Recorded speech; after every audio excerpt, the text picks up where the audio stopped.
Donc, dans le grand 3, nous allons développer le point de vue selon lequel qui porte sur l'origine de l'art. Il faut noter que l'art a deux types d'origine, tout simplement. Nous avons d'abord l'origine naturelle, l'origine qui vient de la nature, autrement dit, l'art comme imitation de la nature. Et deuxièmement, l'art comme expression de notre intériorité. D'abord, l'art comme imitation de la nature. Alors, qu'est-ce qu'on appelle d'abord nature? C'est tout simplement tout ce qui se trouve autour de nous. Les peintres, les sculpteurs, les menuisiers essaient de copier la nature pour créer leurs œuvres artistiques. Et ils arrivent à le faire grâce aux matériaux de travail qu'ils ont en leur possession, ce qui les permet justement de créer ces œuvres artistiques. Et ils arrivent à le faire aussi bien. Voilà pourquoi est-ce qu'on pense que l'art est d'abord une imitation de la nature. Donc,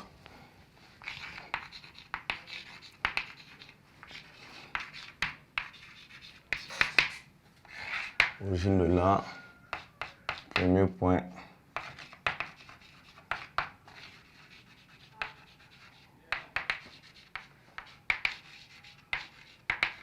L'art comme imitation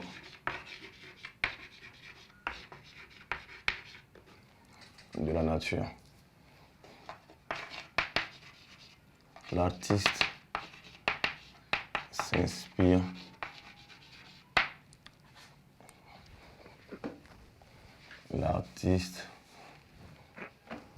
tel que le peintre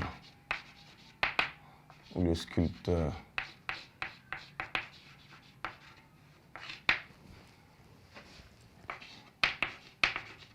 s'inspire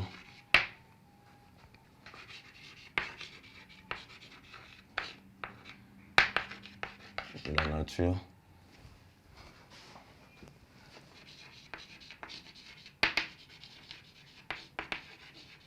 Autrement dit, tout ce qui l'entoure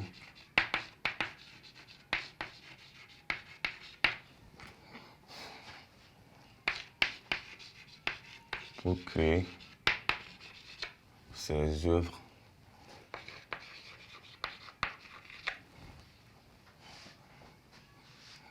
artistiques.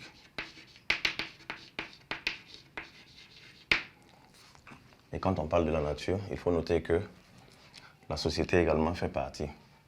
Donc, en sous-point, la société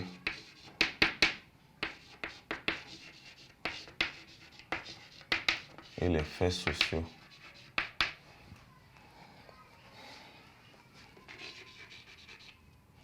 comme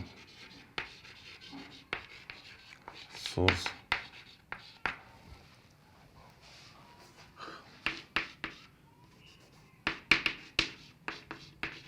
d'inspiration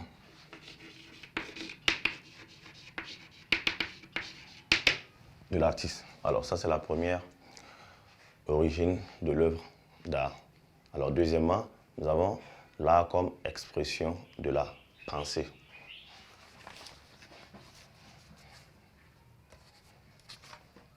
Donc petit 2.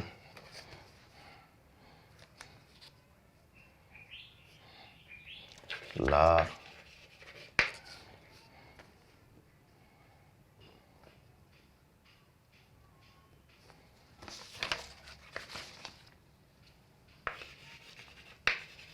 comme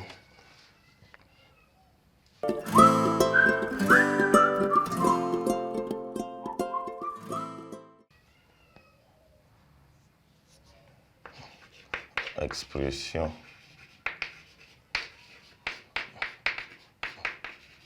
de l'intériorité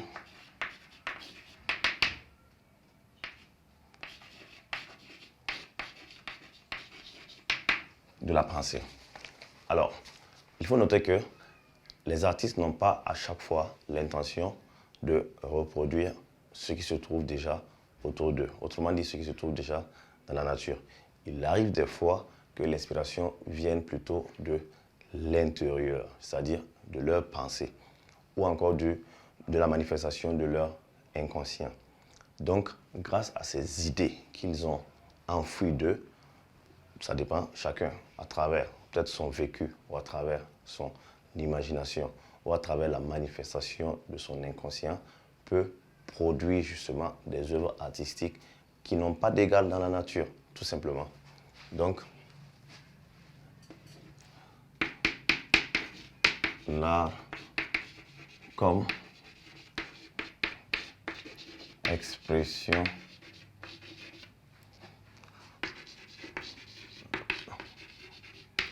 de notre pensée.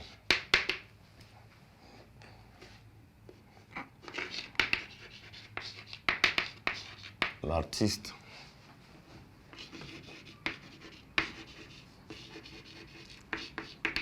dans la création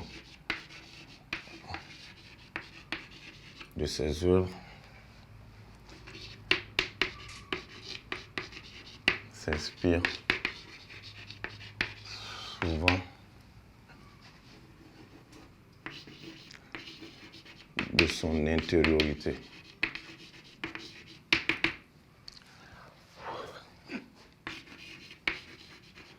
De son imagination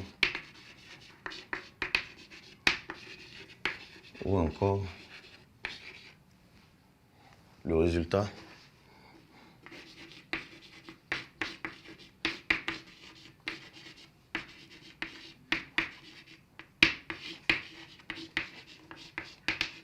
de la manifestation de son inconscient.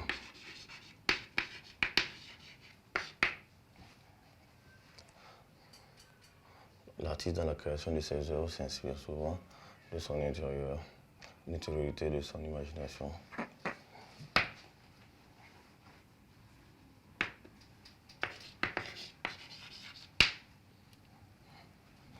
Il crée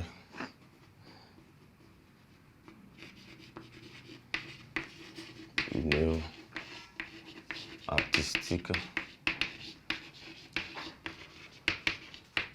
qui n'a pas d'égal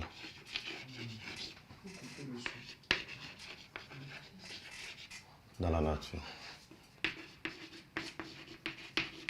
Ok, donc pour résumer, le grand 3 qui porte sur l'origine de l'art, nous avons développé 2 points. D'abord, le premier point, l'art comme imitation de la nature. Et c'est ce que nous avons essayé de démontrer ici. L'art est d'abord une imitation de la nature. L'artiste, autrement dit le peintre, le sculpteur, s'inspire de la nature, autrement dit de tout ce qui l'entoure, pour créer ses œuvres artistiques. Et nous avons également parlé de la société et des faits sociaux comme source d'inspiration de la nature. La société et les faits sociaux sont bien évidemment inclus dans la nature. Donc c'est pour dire que d'abord, la première inspiration de l'artiste peut porter sur tout ce qu'il y a autour de lui. Il s'en inspire pour pouvoir développer son art. La deuxième porte sur l'expression même de sa pensée. L'artiste, dans la création de ses œuvres, s'inspire souvent de son intériorité, de son imagination ou encore du résultat de la manifestation de son inconscient. Il crée une œuvre artistique qui n'a pas d'égal dans la nature, tout simplement.